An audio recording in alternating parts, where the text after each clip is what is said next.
Happy Friday, everyone. Thank you for joining Redhead Whiskey. And today, Friday, perfect time for rye bourbon that mixes rock and style into it. And we have Erin Lee from Few today. So thank you so much, Erin, for joining us. As people join, you can ask questions and we'll combine them into the interview. But I have a few prepared for you. So first of all, it's amazing to me that I found someone that has an interest in fashion and whiskey together. So that's amazing. And tell us about it. Tell us about your journey through fashion, through tea to whiskey. Oh, for sure. I mean, I'm happy to be here chatting with you. I have a rather unusual story. So I think I was always a creative kid growing up. I like making things and I feel like whether it was crafts and sewing to just messing around in the kitchen and I definitely made a lot of baking messes in my youth, but it was just fun to discover flavors and make things. I think I being Baking specifically, or cooking, or baking? baking specifically when I was younger. I love cooking now because I think I kind of transitioned from someone who liked to follow recipes to someone who likes to look at three of them and then come up with my own ideas. Yes. But I guess that comes with confidence and knowing what you're doing. So yeah, I being the child of immigrants, I think I found a lot of identity and solace in fashion because it helped me kind of, I don't know, I was a shy person, so being able to express myself creatively was a good conversation starter, and then it actually started making me feel good about myself, and I just had fun like making things and being able to express my unique identity. So I thought, hey, I want to do this for other people. Like, I am going to work in the fashion industry. So I ended up working after I graduated school in the industry for a number of years. I worked at a large department store chain in Canada. And then after a while, like in women's wear, they transitioned me into home fashion. And I was like, designing Christmas ornaments and seasonal goods is interesting, but I want to work in fashion. So I'm going to quit my job. I'm going to move to New York City and see if I can make it happen. So I ended up doing that. And I worked in dress design for a number of years. I worked design direction. And along the way, I think I loved what I did, but then the industry started changing. Fast fashion became more and more prevalent. And then I just felt like it wasn't meeting my needs. Yeah. And I found myself increasingly unhappy because the way that fashion tends to treat people is not amazing. So I think I found my own self-esteem kind of getting a little bit eroded, and I was trying to find ways to, I don't know, kind of find my calm. So I got into tea. That's Um, amazing. yeah, The tea aspect of it is phenomenal. Aging with tea. yeah, making tea, for me, it's a really good way to slow down because, I mean, you can make a cup of tea fast, but if you want to make a really good pot of tea, you have to slow down and even you can make it meditative by taking a deep breath and exhaling, and that's about 10 seconds. So that's I how never I thought about it this way. my timing of making the tea, and then it, I learned about making it gong fu style on a trip to Asia. So that's just What's that? so it's just making a larger amount of tea with a smaller amount of water, but you do Okay. multiple steeps and then you get to observe Um, the changes over every brew. So then I was like, oh, the sensory aspect of this is really cool. I love this. But I didn't really think much about it. But my husband happened to be working with someone who was studying tea through the mhm, Tea and Herbal Association of Canada. And mhm. he suggested that I look into it. And I was like, I'm not sure what I'm going to do with this because I couldn't quite picture myself working in hospitality, even though I love food and flavor. I think I'm just a little bit more shy, and behind the scenes seemed more my speed. I mean, I'm increasingly getting better at talking with people, and it's been fun just because I think I'm just realizing, hey, it's just a conversation with someone else. No need to be afraid. But Another thing that I identify strongly with you. Yes. so then, like I think the process of tea, like through Mhm. study and just taking notes and learning about how production processes greatly affect outcome because it's just one agricultural product. Like it all comes from the same tea bush, but depending on how you process it, it tastes different. And like there's a lot of parallels between tea and whiskey in that Mhm. way. Mhm. Because I think like around that same time, I started getting interested in whiskey. And then I just started joining tastings here and there. And then COVID happened. And then it was a kind of chance to like reset. Like I couldn't go anywhere. So I ended up joining a bunch of online tastings and being Wow. online, like it Mhm. kind of provided me like with this sense of anonymity where I could Mhm. like listen in on conversations and learn without feeling like, oh my gosh, what are they talking about on me? But like the more I listened, the more I realized, hey, people in this space are really passionate. They're really open to like share information and knowledge, like especially in the craft world, like people have come from all sorts of backgrounds. So I was like, hey, if this person who was in ballet can make whiskey, or this person who is a lawyer can make whiskey, maybe I could make whiskey. And Is there then a parallel between the community of the tea world and the community of the whiskey world? I haven't found one exactly, but I did find along my way that like at a lot of different distilleries, there it happens to be a tea nerd, and I'm not the only one. Okay. So there is some sort of connection. I Okay. think people who enjoy flavor Yeah. enjoy like just trying different things. And I mean, I got into spirits like being a giant whiskey nerd, but I didn't know a lot about other spirits categories. But like every year, I'm just constantly discovering more. Like last year, I think I got really into eau de vies, and the year Oh, before, wow. I Mhm. was trying different amaros. So I Mhm. think your palate like evolves, and then there's always just new avenues to explore and grow in. So And how did you come to be head distiller for Few? oh yeah, so that was a process. I was really lucky because after I started asking the question, how am I gonna like work in whiskey and what am I gonna do? I applied for an internship that I saw on Instagram of all places, and I ended up getting selected. And I went like for a year on the road. I put everything I owned in a storage unit, and my husband came with me, and we That's moved commitment. around the US, Yeah. like, and I lived in Portland, Oregon, like in the Lehigh Valley in Pennsylvania, in Mhm. uh, Kentucky, Are Tennessee. those places where you interned for Step Up, or you just visited as part of the program? Yeah, it was all part of the program. So Wow. I was at different distilleries, whether it be like microcraft style to like, and working with farmers, like to grow your own grain, to large mass production scale in at Diageo facilities in Kentucky. So it was really interesting and cool to just get a full breadth of it. I was also in Texas learning about distribution too and like what it takes to get your bottle on the shelf.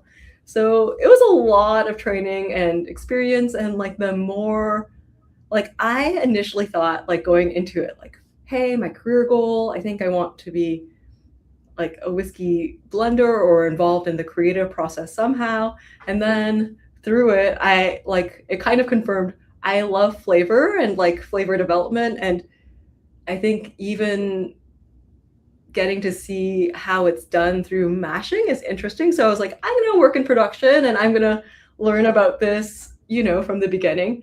And like around What are the subtle differences that you would say are attributed to head distiller versus master blender? That is or this is that can the same person do both or? Oh yeah. Like I feel like with being head distiller, like I run the ship day to day, but I don't want to call myself a master blender. Like I feel like it's a term that's kind of used very liberally in the industry. But I think I need like years of experience and I guess to be acknowledged by my peers to feel like, hey, I've reached master distiller status. I don't know if that makes sense. Yeah. Okay. So I mean, few stands for the name of escaping right Frances Elizabeth Willard. Yes. It actually kind of does. It's like a cheeky nod to her, but it's also like Paul Hlecko, our founder, he really wanted it to also mean something kind of precious and rare. Okay, because I remember meeting few, I think 2 years ago in one of the New York festivals, and I think that's what I learned there. So it's good to know. So few is very much, it has that angle of working with rock bands, with Alice in Chains and Smashing. Tell us about the process. Oh yeah. Like so that I feel like I wasn't there for the beginning of all the processes, but I think once we established our first collaboration, it kind of started being a little bit easier to work with other bands because we became kind of known for it. Yeah. And that's kind of an exciting thing where like sometimes talent approaches us about wanting to create something. So that's been really cool. When it comes to working with the Smashing Pumpkins, like I got to be involved in that whole process. So that was really exciting. After we decided to work with the band and they wanted to work with us, we were thinking about, hey, what could be the best kind of way to approach this? And Billy and his wife, Chloe Corgan, they own a tea shop. Actually, like just 20 minutes north of the distillery. Everything is coming together. Yes. Yeah, it's a vegan cafe and tea shop, and like where is that? It's in Highland Park, Illinois. So, in Highland Park. Okay. Yeah, so they happen to be giant tea nerds, and it was just like, hey, this is kind of perfect. Okay. So after we picked a few teas from their shop that we thought might work well with our whiskey, I got to put together a bunch of prototypes and mail a bunch of samples to every member of the band and their people. And then we sat down on a Zoom conversation and kind of everyone tried things and kind of voted on what their favorite was. Did they know that you had background in tea? Yeah. Like, that's amazing. That's a really special connection. And for them to own a tea shop and for you to come from a tea background, that's like a match made in heaven. Yeah. So it kind of, I don't know, it was just kind of one of those things where I was just like, oh, this feels like it's like flowing together really nicely. And then the opportunity presented itself. And, Paul was like, Erin, you're perfect for this because of your tea background. So how does it work? Because it's like Billy says, oh, I like jasmine tea. And you're saying, oh, that's like 60% rye. Or how does it translate? How do you translate the flavors? Yeah, like we just took their teas and worked with like some of our different products. And I made prototypes like using rye, using bourbon, using like multiple kinds of tea. And then we came up with a few that we sent them. And then we just kind of narrowed down, hey, like, because there was another tea that we almost used that was Lapsang Souchong, so a very smoky tea. But then in the end, we thought that this rose-scented black tea had just a more unique characteristic. And then from like we also had like marketing people on the call, and they thought, hey, like Midnight Rose as a name for something, it is very intriguing sounding, more than like Lapsang Souchong. So yeah. And it's very much in line with the band's aesthetic. Yeah, aesthetic. Yeah. So we actually had an artist that works on like cover art or set design for the band do the label art. So that's why it matches their aesthetic. Very cool. That's a lot of fun to do that. Yeah, and it was fun to like look at some of the different mock-ups, and there was like the current label with the star. I was like, we need to use the version that has the star behind the moon because it just added a little extra sparkle. So it was fun to have Those nuances. So in the flavors, you replicate whatever the tea flavor is into the bourbon and rye. That's phenomenal. How, do you check so, the? No, you don't. no, we actually used that as our proofing liquid. So like most of the time when whiskey comes out of the cask is at like a higher proof, our liquid usually comes out of the cask around 124 to 133 proof. So somewhere anywhere in that range, depending on how old it is, how much it's like kind of evaporated over time, and where into the warehouse it was. So we take that and then we brought it down to 93 proof using their tea. So it's actually incorporated into the liquid. That is, I didn't read. Wow, that's beautiful. That's Yeah, beautiful. and tea is like 99, That's beautiful. Okay. 99.7% water. So it's like, it's water, but it's just, But it's Billy's tea. it has a lot of flavor, has a lot of mouthfeel. It like makes the finish kind of carry on. So it's a lot of fun. Very cool. Very cool. So Few was acquired by Heaven Hill. How do you maintain the small the special characteristic of the craft distillery within such a large corporation? Yeah, we have a really small team.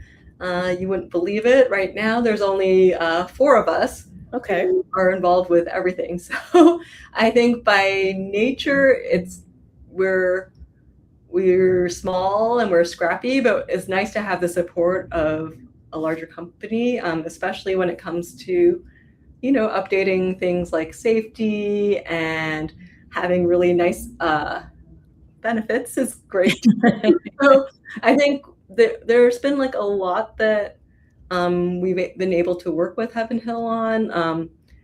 For example, Abby, who's in their quality team, came for a visit, and then we ended up in a conversation about pHs for mash chemistry, and then that kind of led me to like re-examine some of our processes, and I decided, hey, let's try making a small adjustment, like just slightly acidifying our mashes for fermentation, and that made for healthier fermentation. So we ended up getting better yield and better flavor results. So it's kind of fun that way. A lot of knowledge. Yeah. So is there anything that I did not ask you that you want to talk about? I'm not sure. Like, I feel like I think I am just a giant flavor nerd and I love whiskey. So I think I don't feel like I'm at the end of the road. I feel like I'm continuing to grow. Yeah. Like right now, like because I have a fashion background, I'm obviously a creative thinker, and like being a part of a craft brand makes us figure out scrappier solutions. But I am catching up on my science. So in my spare time, I've been working towards getting my diploma in distilling. So it's a little on like the technical side of things. Wow. I got my general certificate last year, and now I'm just working on my diploma, and it is very granular and recalling a lot of science and math that I was good at in high school, but haven't used in years. So it's a little bit of a process. Experimenting with like pot still and with like a column still, or understanding the how do you do that? Is it more paperwork, or is it more like working with different kind of distillations, or how? Oh yeah, so I mean, it is actually an online learning course, so a lot of it is reading, and we are kind of covering like every area of spirits. So it's like talks about different types of stills, and what scenarios that they're used in. I'm Mhm. not only learning about whiskey, but also agave processing and rum production. So, and a lot of like fermentation science, like, and brandy making. Like, not to say I'm going to be a expert at all of them, but at least I'll have Oh, great. knowledge in like all of these different areas. Yeah, beautiful. So, Well, Erin, thank you so much. Thank you for your time.